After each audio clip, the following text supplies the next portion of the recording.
किसी शायर ने क्या खूब कहा है, ये जो सूरत है एक दिन बदल जाएगी, देखना बर्फ है ये पिघल जाएगी। आपको ये जो जवानी का नशा है, एक दिन ये जवानी भी ढल जाएगी। नमस्कार, आप देख रहे हैं तेज खबर 24 और आपके साथ मैं हूं अयाज।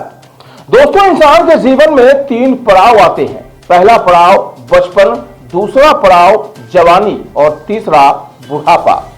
लेकिन आज के परिवेश में अब जवानी सिर्फ उम्र का एक पड़ाव नहीं, बल्कि ये एक जुनून जैसी बन गई है। अब ये वो चीज है जिसे पैसों से खरीदा जा सकता है। दरअसल साइंस और मेडिकल की दुनिया में कुछ ऐसी दवा की खोज की गई जो इंसान को काफी समय तक जवान तो रख सकती है, लेकिन शायद इंसान यह भूल जाता है कि उसे कोई भी दवा मौत से नहीं बचा सकती।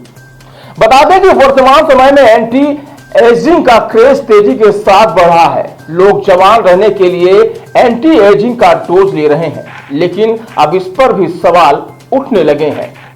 आपको मालूम होगा कि हाल ही में 27 जून की रात कांटा लगा गर्ल्स के नाम से देश और दुनिया भर में मशहूर बॉलीवुड अदाकारा शेफाली जरीवाला की अचानक मौत की खबर ने सभी को हैरान कर दिया। शेफाली की उम्र महज 42 साल थी और शुरुआती रिपोर्ट्स में कहा गया कि उनकी मौत दिल का दौरा पड़ने से हुई, लेकिन जांच से जुड़े लोग बताते हैं कि असल वजह कुछ और ही थी।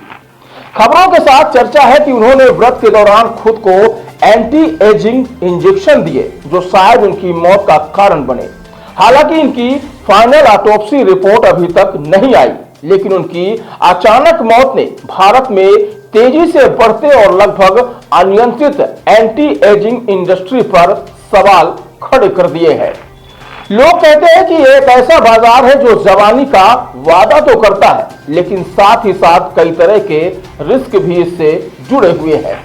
खबरों के मुताबिक 2024 में ग्लोबल एंटी एजिंग मार्केट की वैल्यू करीब $50 बिलियन थी और 2032 तक इसके $80 बिलियन तक पहुंचने की उम्मीद है और ये हर साल 6% की रफ्तार से बढ़ रहा है।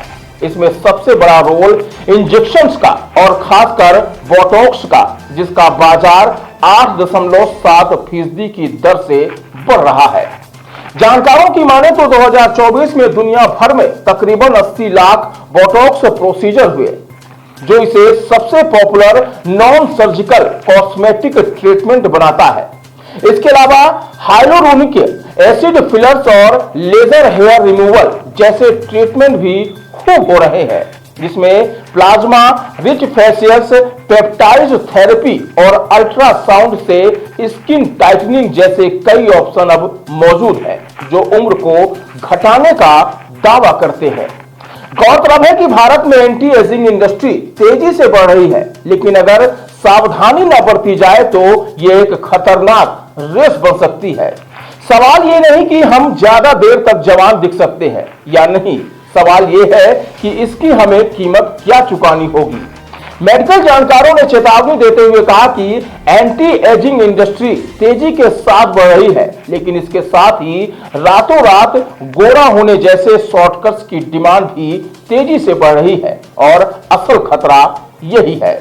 फिलहाल जानकारों का कहना है कि लगातार और सही तरीके से किए गए ट्रीटमेंट ही लंबे समय तक अच्छे नतीजे दे सकते हैं।